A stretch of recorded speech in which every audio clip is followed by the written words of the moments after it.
Firman yang meneguhkan tentang kehidupan kekal. Saudara, kita hidup di dunia ini hanya sebentar, hanya sementara saja. Satu hal yang harus kita pastikan dalam perjalanan yang singkat dalam hidup kita di dunia ini adalah bahwa kita sudah memiliki kepastian keselamatan kekal. Artinya apa?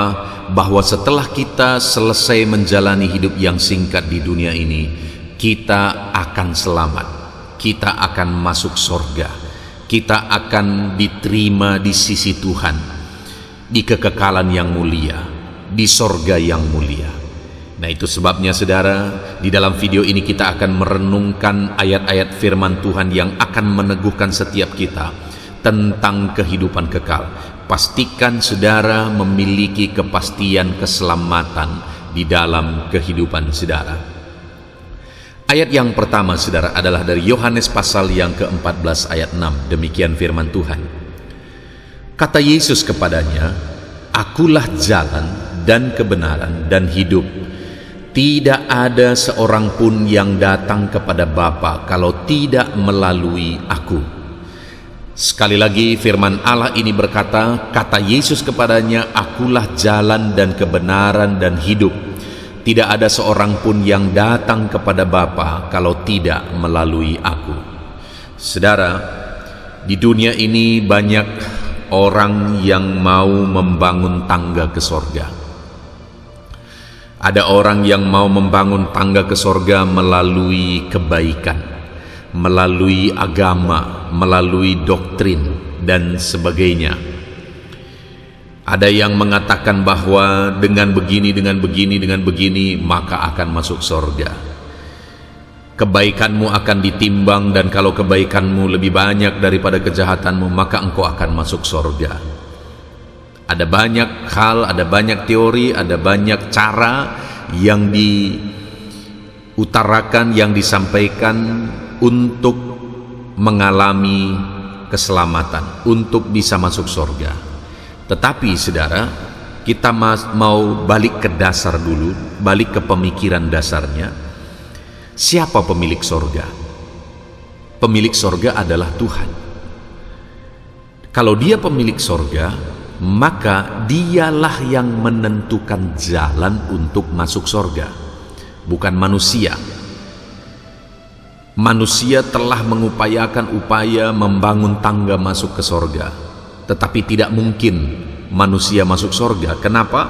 Karena surga itu milik Tuhan, dan hanya Tuhan yang bisa menentukan jalan ke surga. Dan firman Allah di dalam Yohanes pasal 14 ayat 6 ini sudah menggariskan, sudah menetapkan bahwa Yesus mengatakan, "Akulah jalan, kebenaran, dan hidup. Tidak seorang pun yang sampai kepada Bapa di sorga," maksudnya tidak ada yang bisa sampai kepada Dia kalau tidak melalui Yesus. Artinya tidak ada orang yang bisa masuk sorga kalau tidak melalui Yesus. Dan saudara, mari kita renungkan, siapa pernah nabi atau manusia manapun yang pernah datang dari sorga? Tidak ada, kecuali Yesus. Hanya Yesus yang datang dari sorga, itu jelas.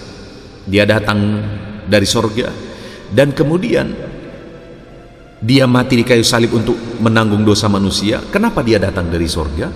Karena manusia tidak bisa mencapai sorga, sehingga Dia yang turun ke dunia, Dia yang merendahkan diri, bahkan menyerahkan hidupnya untuk dipaku di kayu salib, supaya Dia yang menanggung dosa kita, dan kemudian Dia mati.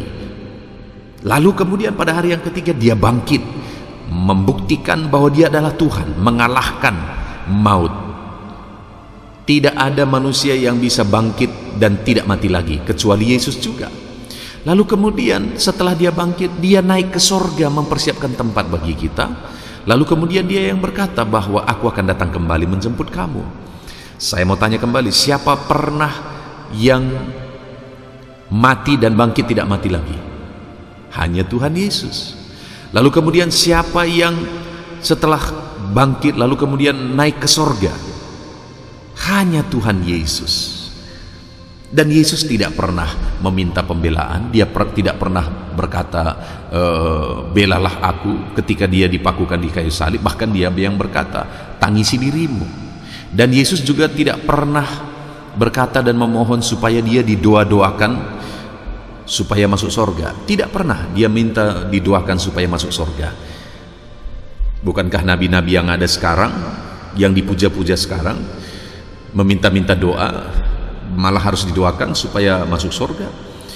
Saudara, Yesus tidak pernah minta doa supaya masuk sorga, karena dia Tuhan yang sudah di sorga sekarang, dan dia siapkan tempat bagi kita, dan dia pasti balik dan akan menjemput orang-orang yang percaya kepadanya. Jadi sekali lagi, kalau saudara mau masuk sorga, hanya Yesus jalan. Karena hanya Yesus yang pernah datang dari sorga, hanya Yesus yang telah mati menanggung dosa manusia dan kemudian bangkit mengalahkan maut, bangkit dari kematian, dan hanya Yesus yang pernah naik ke sorga, kembali ke sorga, dan satu saat dia akan datang lagi. Tidak ada nabi lain yang datang dari sorga, mati dan bangkit lalu kemudian naik ke sorga. Hanya Tuhan Yesus. Percayalah kepada Tuhan Yesus dan serahkan hidupmu kepada Tuhan Yesus. Kemudian ayat kedua, saudara, tentang keselamatan kekal adalah dari Kisah Rasul pasal yang keempat ayat 12. Demikian firman Tuhan.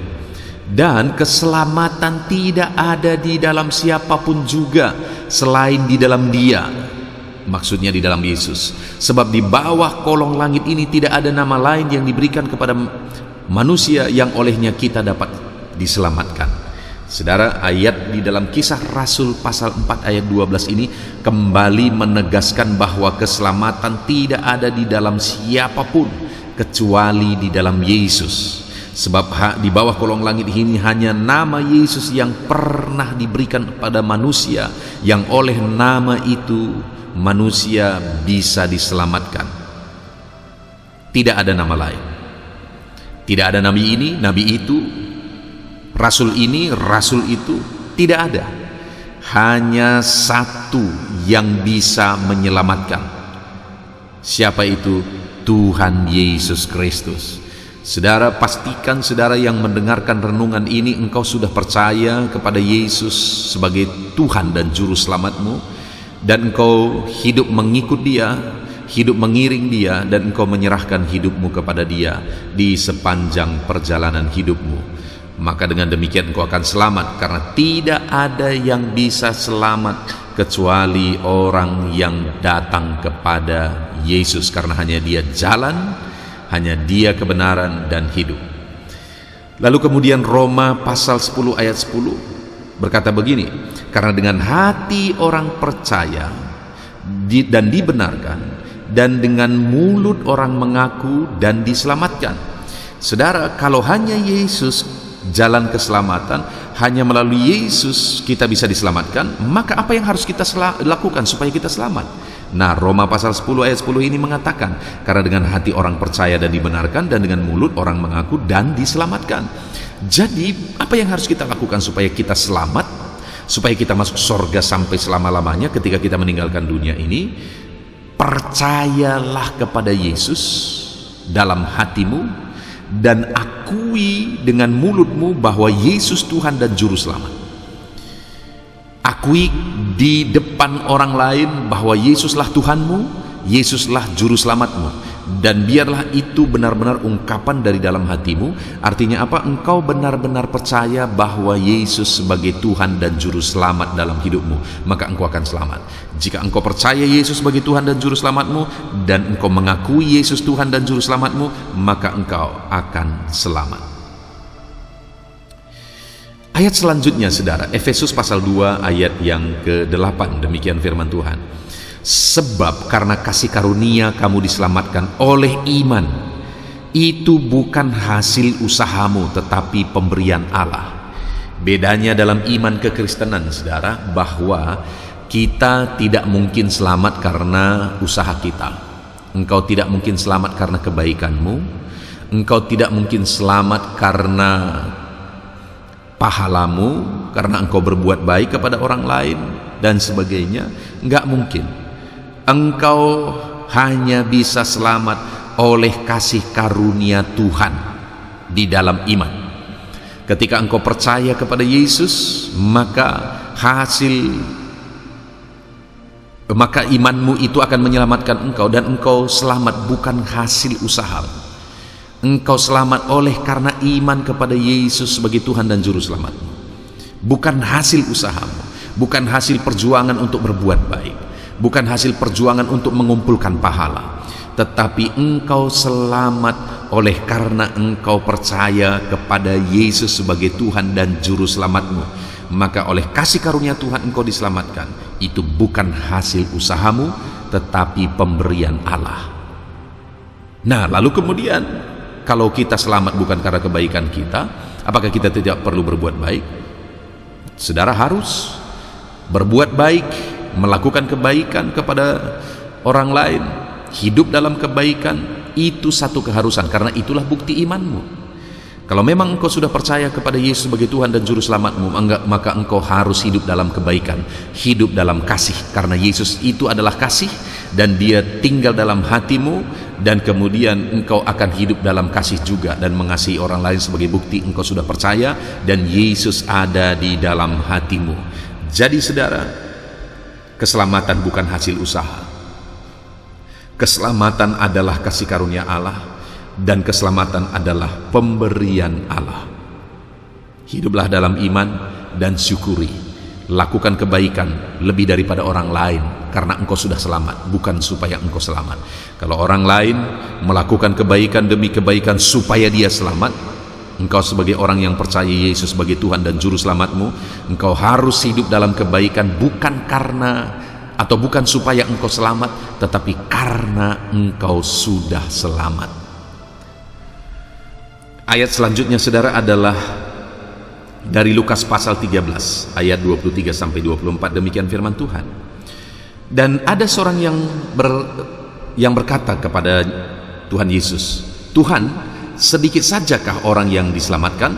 Jawab Yesus kepada orang-orang di situ, "Berjuanglah untuk masuk melalui pintu yang sesak itu, sebab aku berkata kepadamu, banyak orang akan berusaha untuk masuk tetapi tidak akan dapat." Saudara, pada saat itu ketika Yesus mengajar murid-muridnya, ketika Yesus mengajar tentang keselamatan, bahwa tidak gampang untuk masuk sorga, maka ada pertanyaan dari murid-muridnya, "Kalau demikian Tuhan, sedikit sajakah orang yang selamat?" Lalu jawaban Yesus adalah, "Berjuanglah untuk masuk melalui pintu yang sesak itu, sebab aku berkata kepadamu, banyak orang akan berusaha untuk masuk tetapi tidak akan dapat." Artinya saudara, dari ayat ini bahwa berjalan di jalan iman kepada Tuhan Yesus sebagai Tuhan dan Juru Selamat kita, itu tidak gampang, itu butuh perjuangan. Berjalan di jalan kebenaran, di jalan menuju keselamatan, itu tidak gampang, dan disebut di sini jalan keselamatan itu adalah jalan yang sesak, pintu yang sesak. Tetapi Yesus berkata, berjuanglah. Berjuanglah untuk terus berjalan, masuk melalui pintu itu dan terus berjalan di pintu itu, sekalipun pintu itu susah. Kenapa? Karena di pintu itu, di jalan itu dikatakan kita harus mengasihi musuh kita. Itu tidak gampang, saudara. Itu tidak gampang. Kita harus mengampuni, itu tidak gampang. Kita harus hidup dalam kebenaran, mentaati firman Tuhan, menjauhi larangan Tuhan, itu tidak gampang. Tetapi sebagai orang yang percaya, kita harus hidup melakukan apa yang benar sebagai bukti dari kita orang sudah beriman. Kita harus menjalani jalan yang sesak itu, masuk melalui pintu yang sesak itu. Tetapi sekali lagi, di dalam iman engkau akan selamat. Tetapi imanmu harus dibuktikan ketika engkau terus berjuang, berjalan, melangkah di jalan yang penuh dengan kesesakan. Banyak masalah, banyak tantangan yang engkau hadapi dalam hidupmu, tetaplah berjalan, tetaplah melangkah di jalan keselamatan, supaya sampai kepada akhirnya engkau selamat. Karena begitu banyak orang yang gugur di tengah jalan, begitu banyak orang yang akhirnya menjauh dari Tuhan karena masalah, persoalan, karena kesesakan hidup. Itu sebabnya Yesus berkata, berjuanglah untuk tetap melangkah, untuk tetap berjalan di pintu, di jalan yang sesak itu supaya engkau selamat. Ayat terakhir tentang keselamatan kekal, saudara, adalah dari 1 Korintus pasal 15 ayat 2. Demikian firman Tuhan, oleh Injil itu kamu diselamatkan, asal kamu teguh berpegang kepadanya, seperti yang telah kuberitakan kepadamu, kecuali kalau kamu telah sia-sia saja mencari percaya. Saudara, di sini digabungkan unsur iman dengan teguh berpegang kepada Injil. Jadi percaya itu bukan hanya percaya di mulut, tetapi percaya itu dibuktikan dengan teguh berpegang kepada Injil keselamatan, kepada berita bahwa Yesus Tuhan dan Juru Selamat dalam hidup kita. Iman kita harus dibuktikan dengan teguh berpegang kepada berita Injil. Saat ini, apakah saudara sudah percaya? Kalau ditanya begitu, terkadang terlalu gampang orang-orang Kristen berkata, ya aku percaya, ya aku percaya. Tetapi di dalam 1 Korintus pasal 15 ayat 2 ini ditegaskan bahwa imanmu harus dibuktikan dengan engkau teguh berpegang kepada Injil keselamatan. Percayalah kepada Yesus sebagai Tuhan dan Juru Selamatmu, dan berpeganglah kepada Injil keselamatan itu. Lakukan apa yang benar, hiduplah dalam kebenaran, teruslah berjuang sekalipun dalam kesesakan, terus berjuang di jalan kebenaran, maka engkau akan selamat. Puji Tuhan, saudara, kita sungguh bersyukur. Kita telah merenungkan 6 ayat yang luar biasa tentang keselamatan kekal. Biarlah melalui ayat-ayat yang telah kita renungkan ini, saudara mengalami kepastian keselamatan, dan beritakan juga berita keselamatan ini kepada orang lain, kepada keluargamu, kepada orang-orang yang kau cintai, kepada saudara-saudaramu, tetangga-tetanggamu. Beritakan Injil keselamatan bagi mereka supaya mereka juga selamat. Puji Tuhan, saudara, kita bersyukur buat ayat firman Tuhan yang telah kita renungkan. Biar firman ini meneguhkan iman kita semua.